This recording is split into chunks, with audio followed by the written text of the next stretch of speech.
There has been a lot of talk in the news about the current debate in Congress about voting rights laws and changing the use of the filibuster.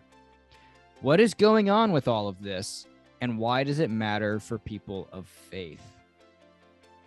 Now, there's a lot in there. I know that we're probably going to have to explain a little bit of how Congress works too, but I appreciate that someone asked this. Gosh, yeah, it's so important because it's such a there are many things, and this is where I wish that you take government in high school, I think. Yeah.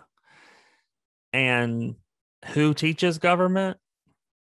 Who taught your government? Did you take government in high school? Yep. I took an AP English government in 10th grade, so my sophomore year of high school. Okay. Who was the teacher? It was actually my soccer coach, which was Yep. which was pretty There funny. you go. And he was Mine very was good. the He was very football good. coach. Yeah. But ours wasn't very good. So we didn't learn a lot about government. We didn't learn a lot like how things work, and we don't learn a lot about the history of anything. And you just are told that the filibuster is this, like, to keep things bipartisan and to keep conversations happening. So there are things that happen, and things happen in the government just so things aren't one-sided. And that's the kind of rhetoric that has like happened when we're talking about the filibuster, is that it is something that was instated to not have to kind of share power, and in some ways to create this like power sharing bipartisanship. But I think in reality it was instilled, and I know that it's a pretty racist tactic that was used in many ways to silence many people of color, and to silence a lot of and to put down a lot of legislation for people who are disenfranchised, who are marginalized in our country. Like this is kind of veiled as a noble bipartisan thing, but in reality it has pretty much been used just as a tool that kind of keeps a lot of legislation going through that could help a lot of people. And this is one of them. Voting rights is not only important in society, but it has been an important topic for the church, not just the Presbyterian church, but the church everywhere. I mean, people go to churches to vote. I mean, and there are people who are a part, specifically in the Black church, like that's where you hear from politicians. That's where you hear, local leaders in your own local governments. That's where change is made. And that's where a lot of the justice warriors of the time have come out of churches and have really spoken out about voting. So it's very important. And we should be talking about the filibuster because, and not just the Presbyterian church, but many churches have policies about, we want people to vote and have access to voting. And that's a way you express your vote. That's the way you express your voice, your opinions. That when you're a part of this country, that's what you do. That is your right to do so.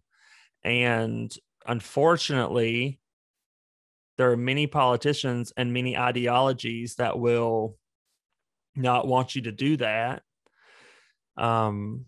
Also veiled in this very democratic speak, but in reality is that we are seeing a country that is changing. Many people are scared of that, and they're going to do everything in their power for people of color, for marginalized folks not to be able to vote. And the reality is the country is getting more diverse, and there are white leaders and folk that are scared of that. And that's just putting it bluntly. And I think for the church, there's a parallel to that. And I think it's important for us to have these kinds of conversations because it's going to matter, and people's voices and their livelihoods and their humanity are at stake when we're denying people the right to speak their voice or to express their voice. Yeah. And I'm gonna go back a little bit to just sort of explain to folks, if they're not aware, sort of how we got to where we are in terms of this filibuster and this sort of state of Congress. So what's going on is that I'm going to use party terms here, and we've linked to. By the way, we've linked to some news stories that also explain this process if folks want to check it out. But so the Democrats and the president are trying to pass legislation for voter rights laws that Lee was talking about. These are laws that would do things like block efforts to restrict mail-in or absentee voting. It would make Election Day a holiday, and it would stop state legislators from redrawing districts in a way that a lot of activists say denies representation to minority voters. It would also restore anti-discrimination components of the Voting Rights Act that were stripped away by the Supreme Court in 2013. So a lot of legislation meant to protect not only sort of voter access and the right to vote, but also to hopefully increase the access of people of color and minorities and disenfranchised and marginalized people in the country so that they can vote.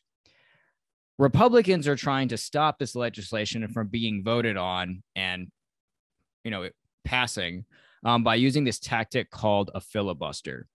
And something that folks need to understand, if I'm explaining this correctly, is that there's a Senate rule that essentially requires 60 votes for a bill to pass in the Senate. And a filibuster is a tactic in which, depending on the composition of the Senate, if one senator stands there and talks endlessly, so that's the classic old school definition of a filibuster. It's like, oh, we will just stand here and talk forever so that the Senate can't vote. Or if they just threaten to do that, essentially say, we're going to filibuster, we're going to do that, it will stop the bill from being able to be voted on. It will sideline it entirely. And so that's what the Republicans are trying to do.